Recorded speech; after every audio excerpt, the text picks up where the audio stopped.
गांव में रहने वाला एक नौजवान लड़का पुरानी बातों को न भूल पाने और एक ही बात को बार बार सोचने की आदत से परेशान रहता था। अपने ज़्यादा सोचने की आदत से न तो उसके किसी व्यक्ति से अच्छे रिश्ते थे और न ही किसी काम को वह सही ढंग से कर पाता था। वह हर समय मानसिक तनाव में रहता था और अशांत जीवन जीने से किसी काम को भी सही ढंग से नहीं कर पाता था। उसकी ऐसी हालत देखकर उसके एक मित्र ने उसको सलाह दी कि पास ही के गांव में एक बौद्ध मठ है जिसमें एक बौद्ध भिक्षु रहते हैं। तुम वहां जाओ, तुम्हारी समस्या का कोई न कोई समाधान वह ज़रूर निकाल देंगे। वह लड़का बौद्ध भिक्षु के पास गया और अपनी सारी समस्या उन्हें बताया कि वह किस तरह पुरानी बातों को सोच सोचकर परेशान रहता है। बच्चे की सारी बात सुनकर बौद्ध भिक्षु बिना कुछ बोले अपने घर के अंदर की ओर चले गए। यह बात लड़के को बहुत ही नागवार गुजरी, किंतु कुछ ही देर बाद उसने देखा कि बौद्ध भिक्षु हाथ में एक घड़ा लिए उसमें थोड़ा सा जल था। उसको लेकर बच्चे की ओर बढ़े और आकर लड़के के सामने खड़े हो गए और उन्होंने उस बच्चे से सवाल पूछा कि बताओ इस गिलास का वज़न कितना होगा। लड़के ने कहा, मैं सटीक तो नहीं बता सकता, लेकिन इसका वज़न बहुत ही कम है। बौद्ध भिक्षु ने कहा, यह मेरे प्रश्न का उत्तर नहीं है।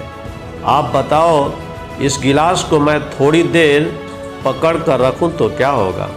लड़के ने कहा, कुछ भी नहीं। बौद्ध भिक्षु ने कहा, अगर यदि यही घड़ा मैं पकड़ कर रखूं 2 घंटे तब क्या होगा। बच्चे ने जवाब दिया, आपके हाथ में दर्द होना शुरू हो जाएगा।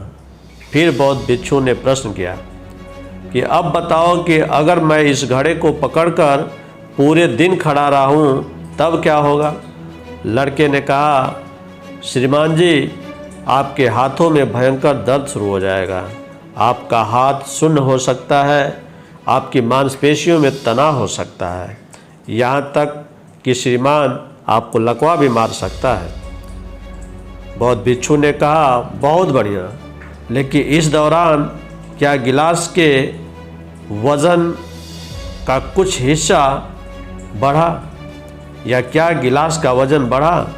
लड़के ने कहा, नहीं, वज़न तो नहीं बढ़ा। बौद्ध भिक्षु ने पूछा, तो फिर मेरे हाथ में दर्द क्यों शुरू हुआ। लड़के ने जवाब दिया, बहुत अधिक देर तक घड़ा पकड़े रहने के कारण आपके हाथों में दर्द शुरू हुआ। बौद्ध भिक्षु ने कहा कि अब बताओ, इस दर्द से छुटकारा पाने के लिए अब मैं क्या करूं। लड़के ने कहा, श्रीमान जी, कुछ देर तक आप घड़ा को नीचे रख दीजिए। बौद्ध भिक्षु मुस्कुराए और उन्होंने कहा कि बिल्कुल सही जवाब, और यही चीज़ तुम्हारे जीवन में भी लागू होती है। जीवन की परेशानियां भी कुछ इसी तरह की होती हैं। थोड़े समय के लिए उन परेशानी को मन में रखो तो कोई फ़र्क नहीं पड़ता, किंतु अधिक समय तक अगर उन परेशानियों को अपने मन में रखो, अपने मस्तिष्क में रखोगे तो तनाव पैदा होगा, मन विचलित होगा और मस्तिष्क में भारीपन आएगा। आप पागल भी हो सकते हो, चिड़चिड़ा भी हो सकते हो, यहाँ तक कि अपने सर भी पीट सकते हो। बौद्ध भिक्षु ने लड़के से कहा, जीवन के बीते हुए कल को याद रखना ज़रूरी है, किंतु उससे भी ज़्यादा ज़रूरी है उन गलतियों से सीख कर आगे बढ़ना। अब बताओ, तुम एक ही बात को पकड़कर बैठे रहोगे तो तुम्हारी ज़िंदगी बिल्कुल बद से बदतर हो जाएगी और तुम्हारा जीवन उस गिलास की तरह होगा जो तुम्हें सिर्फ और सिर्फ दर्द देगा, बाकी उसके सिवाय तुम्हें कुछ भी नहीं मिलेगा। इसलिए चिंता करना बंद करो। चिंता व्यक्ति को चिता तक ले जाती है। बौद्ध भिक्षु ने कहा, मेरे कहने का आशय यह है कि आप किसी भी परेशानी को कुछ समय के लिए अपने मन में रखो तब तो ठीक है, किंतु उच्च परेशानी को आप परमानेंट अपने मेमोरी में जो है काफ़ी देर तक स्टोर करके रखोगे तो आपका मन विचलित होगा, आपका मस्तिष्क में भारीपन आएगा और आपके माइंड में स्ट्रेस होगा।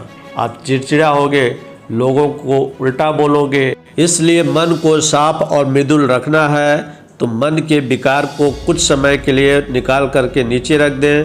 आपका मन मस्तिष्क स्वच्छ होगा, आप भविष्य में आगे बढ़ेंगे, आपकी सारी मनोकामना पूरी होगी और आप उज्जवल आपका भविष्य होगा। जय हिंद, जय भारत, वंदे मातरम।